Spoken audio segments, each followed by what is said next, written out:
Hey everybody, I am back with chapter 4 of Claire de Montenay from the book Hawk and the Dove. And he has just reconnected with Claire. And now he's going to flash back to how he knows Claire. As a young boy, Peregrine de Fael and his two older brothers have been brought up on their father Henry's manor under the wide, wild skies of the fenlands near Ely. Their neighbor, Robert de Montenay, also a Norman knight, was a big, kindly man, married to a gentle and sweet-tempered wife, Eloise. He had a son, Hugh, born within a week of Peregrine's birth, and a younger daughter, Louise. On the other side of de Fael's boundaries lay the lands of the Van Mock family, Dutch aristocracy, who had settled in England on land they had inherited. They felt at home there in the flat, wet lands under the great luminous sky. Peter and Gerda Van Mock had two daughters, Anne and Claire. The children of the three households grew up together, played together as infants, rode and hunted and dined together as young people, and were all friends, privileged young things, shielded from life's hardships with tolerant and indulgent parents. All the world was their plaything, and they enjoyed life to the full. When he was 25 years old and she 24, Geoffrey de Fael, Peregrine's oldest brother, was betrothed to Anne Van Mock. They married and settled in a manor farmer given to them by Peter Van Mock, Anne's father, on the edge of the Du Fael lands. And from there, Geoffrey took charge of the farm management of his own land, and most of his father's too. Gerda Van Mock and Melissa de Fael, having spent the last 5 years discreetly engineering the match, sat back complacently to await the arrival of grandchildren, at the same time having an eye to any possible developments among their remaining offspring. Emmanuel, the next of the Du Fael brothers, dark and quick-tempered, was by nature well adapted to bloodshed, and he took up arms in the king's service and went away to kill as many enemies as the crown as he could lay his hands on. Left together, Peregrine and Hugh lived the easy lives of young noblemen, more play than work, and devoted their time to hunting and breeding horses and training falcons. Louise de Montenay, a docile, home-loving body, they had little to do with, and Claire Van Mock, the youngest of them all, they tolerated and teased as a little sister until the day of her 16th birthday, which was 17th of the March, 1283. On that day, her parents gave a banquet for her, at which all three households gathered. Anne and Geoffrey, 5 years married now, were there with Pierre, their 4-year-old son, and their tiny, toothless, hairless scrap of a daughter, but 6 weeks into the world. Emmanuel was still away, but the rest of the family was assembled.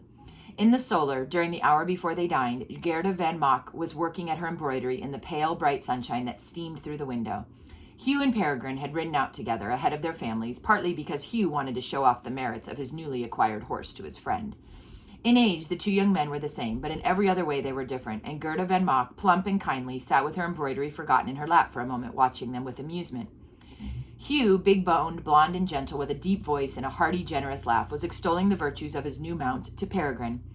Everything about Hugh was open, ingenuous, and relaxed. Peregrine, by contrast, had a gathered, flame-like intensity about him, and the watchful, fierce expression of the falcon he was named for.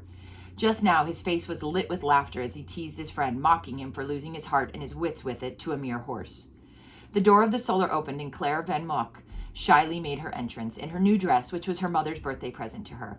It was a simple gown of delphinium blue, which gave her blue eyes the depth and clarity of jewels. Her mane of rich brown hair was gathered up in a gold net, and she stood within the doorway, her lips slightly parted and her cheeks a little flushed, graceful and shy in her finery. Both young men turned their heads at the same moment and saw her, and she was utterly beautiful. From that moment and for the rest of her life, Hugh de Montenay worshipped her. But as she stood a little self-consciously before their arrested gaze, it was Peregrine's eyes she sought, and reading there the candid admiration she had hoped to find, her own eyes exalted. Claire Van Mock had grown into a woman, and Peregrine de Fael wanted her. Gerda noted with satisfaction the impact her daughter had made. 2 fish on the hook. It was well. Both the banquet and the dress had proved worth the trouble. So basically, both men are interested in Claire. From that day and through the spring and summer of that year, Peregrine and Claire were more and more together. They rode and walked and talked together, having eyes only for each other.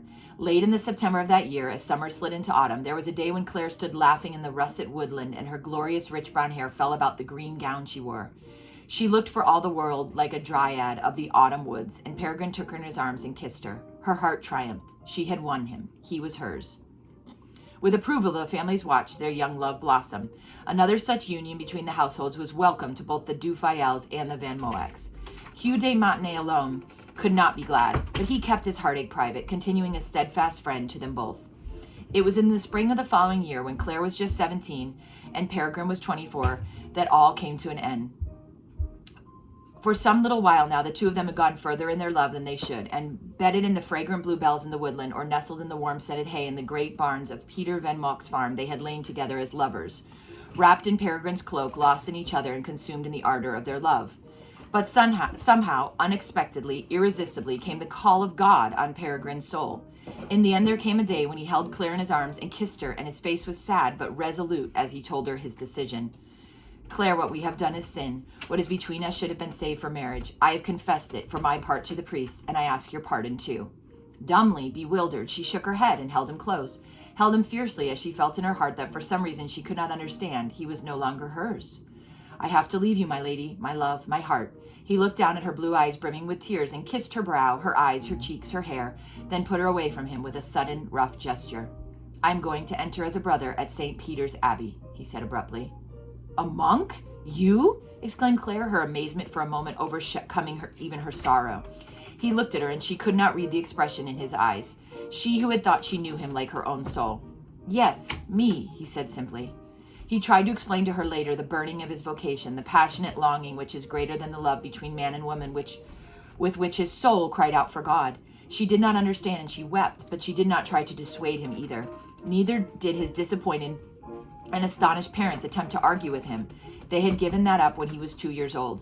He was received into the community of brothers at the Abbey of St. Peter near Ely at the end of May in the year 1284, and Claire Van Mock never saw him again until today. Brother Edward was as surprised to see Claire as Peregrine was. He had known her well as a little girl, and even during his days of itinerant preaching with the Franciscans, he had been a frequent visitor to all three households. He had watched the offspring of the free families grow up through childhood and lost touch with them only when his wanderings took him as far away as the North Riding of Yorkshire, where he had finally settled. He glanced at Peregrine, and seeing him momentarily incapable of speech, stepped forward with a welcoming smile to greet Claire. What a happy surprise, my dear. How the years have flown since last we met, and you are no whit less beautiful. Madame de Montenay, broke in Peregrine. Then you married Hugh. He had gathered his senses enough to smile at her. And these are Hugh's sons, yes, I see they are, the image of their father. Hugh and Edwin, said Claire, and this is Melissa, my daughter, my firstborn, she added softly, with a slight tremble in her voice. Oh, forgive me, said Peregrine, who had overlooked the young woman standing in the shadows at the back of the group. His words died on his lips, and his eyes widened as she stepped forward, looking at him out of intense, direct, dark gray eyes, set above a nose like a hawk's beak, a resolute mouth, and a determined chin. It was like looking into a mirror. I'm pleased to meet you, father, she said at last, and he held out his hand to her like a man dreaming. Daughter, you are welcome, he said, his voice barely above a whisper. Claire held her breath as she watched Melissa take the scarred, twisted hand tenderly in both her own. What had happened to him? Melissa's hands were as his had been, scholar's hands, long and graceful, and they closed round his hand now and released it again. I did not know, he said, stating the obvious, looking from Melissa to Claire and back again. I did not know, but come.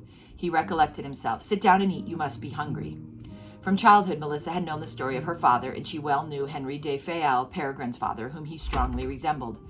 As Melissa was so like the du Fayals, and apart from the mass of her brown hair, she was so unlike either Hugh or Claire, there had seemed no point in keeping the story from her. Both Claire and Hugh had the generosity to portray her father to his little girl as a man irresistibly called by God, not as a lover who had used and abandoned his mistress. Now the man she had wondered about all her life sat before her, and she could not take her eyes off him. Claire, too, watched the man she had loved, and she wondered at the savage scar on his face, and her heart was wretched with pity at the lameness and the awkward fumbling of his hands. She watched the young brother who waited on them at the table place the abbot's food before him, already cut up, as a mother might give cut food to a child too young to manage on his own. At the sight of that plate of food, the words of astonishment were out of her mouth before she could restrain them. Is that all you eat? She spoke with the forthright familiarity of an old friend, and one who had seen her lover many times come in from hunting to devour a huge plate of food with the single-mindedness of an unusually fastidious wolf. Her words broke the tension that bound the whole group, and Peregrine laughed. No, he said, smiling, but it is not easy for me to eat with guests, Claire, because of my hands. What happened? She asked gently, and he told them briefly, factually, and without emotion, how he came to be so maimed. I remember the man and his son, she said, nodding her head. I remember the day he was taken away and how he struggled and fought. It was awful, and this happened to you 2 years ago, you say? 3 years at Easter. I am used to it now. These words were clearly intended to close the subject, and the talk was turned to old friends and family and remembered places. Melissa is to be married this summer, said Claire. She's betrothed to Ranulph Langton. Do you remember the family? They are wool merchants from Thaxted. Ranulph is a fine young man. You are 25 years old this autumn, it must be, Peregrine said to Melissa. You have waited a while, then, to make your choice? Mother always counseled me to wait for a man I felt I could really love, replied Melissa. She says a marriage where one does not love would be a weary business. Peregrine glanced sharply at Claire, and she met his look steadily. Would you not think so? She said. I think, replied Peregrine carefully, that as the years go by, the same love would enrich any marriage as the love which builds and enriches a community of celibate monks. And that is the love which is pledged to lay down its own wants and preferences for the sake of the other. The marriage that was built on natural affection and had nothing of such love would, in the end, sour, however promising its beginning, I think. Claire's son laughed. But you are not recommending, sir, that one should marry regardless of inclination or affection unless one has to. That would seem noble, but not entirely sensible. Peregrine smiled at him. Edwin, help me, I am a monk. It is not for me to advance opinions on marriage. All I am saying is that between any people, if their love has not that Christ-like quality of humble service, then neither is built to last forever. Of course, said Claire, even where your heart is given to love and to serve, it does not always follow that the one you love will be true to you, or to his own protestations of love. Men change, and love given does not guarantee love returned. Peregrine dropped his gaze before her, his face ashamed. No, he said, I know. He was silent. So you are traveling to Iona, remarked Edward cheerfully, a beautiful place. Would that I could celebrate the Easter feast there with you, but you have chosen rough weather for your journey. Young Hugh laughed, a laugh so like his father's that Peregrine looked up, startled. It was as though his old friend sat there with them in the person of his son. Brother, we do not choose our weather, said the young man. Pray for us, and the one who sends the rain may relent a little. They talked a while longer over the remains of their meal, and then it was time for the brothers to go to Compline, the day's last office, after which the monastery was folded into the great silence, and no conversation at all was permitted until the following day. The pilgrims meant to rise early in the morning and be ready to depart as soon as they had heard Mass, so Edwin, Hugh, and Melissa returned to the guest house, taking the chance to retire early and rest in preparation for their journey. Claire said she would come to Compline first and then join them. Father Chad and Brother Edward went with the young people to the guest house to see that all they needed had been prepared for them. Peregrine set off directly to the church, it taking him a little longer than the others to make his way there, and Claire walked with him, suiting her pace to his slow and laborious progress. Why did you never tell me? He said. Because you would have married me, she responded sadly, and I couldn't bear to live my life as your second best, your dutiful choice. I kept it a secret until it could be kept a secret no longer, and by then you were clothed and had taken your vows as a novice, and it was too late. I made them promise not to tell you. So you married Hugh. He offered immediately to save me from shame. And 2 fine sons he has given you. You have found him a good husband, I think? Oh, yes, he has been to me all that a husband should be, she said softly. But you... Claire, don't say it, he cried harshly. I have Melissa always to remind me. Every turn of her head and gesture of her hands is yours. That spring, how could I forget? He flashed her one glance and then looked away. Neither have I forgotten, he said quietly, and it does me no good and does nothing for my peace of mind to remember. They parted outside of the great bulk of the Abbey church, he to take his place among the community and she to go into the church where visitors and parishioners sat, divided by the wooden screen and the parish altar from the brethren. She watched him go lame and jerky on his crutch, and he did not look back. The de Montagnais were ready to depart the next morning. They attended Mass in the Abbey church and made ready their horses with saddle and pack while the brothers were in chapter. By the time chapter was over, Hugh and Edwin and Claire's maid were mounted, and their groom stood holding the bridles of Claire and Melissa's horses as well as their own. Edward came across the court to them to bid them farewell, and Claire, after a little hesitation, went to find Peregrine in his lodging, hurt that he had not come to say goodbye. The time has come, we must leave, she said. He stood and looked at her without speaking. Will you give me the kiss of peace? Slowly he shook his head. I wish you peace, Claire, with all my heart, but embrace you I will not. Then shake my hand at least, she said, her voice trembling. No, Claire, do not ask me to touch you. There is too much between us still. You know it as well as I do. Go in peace. But for pity's sake, go. She looked at him at once more and then turned swiftly and left without another word.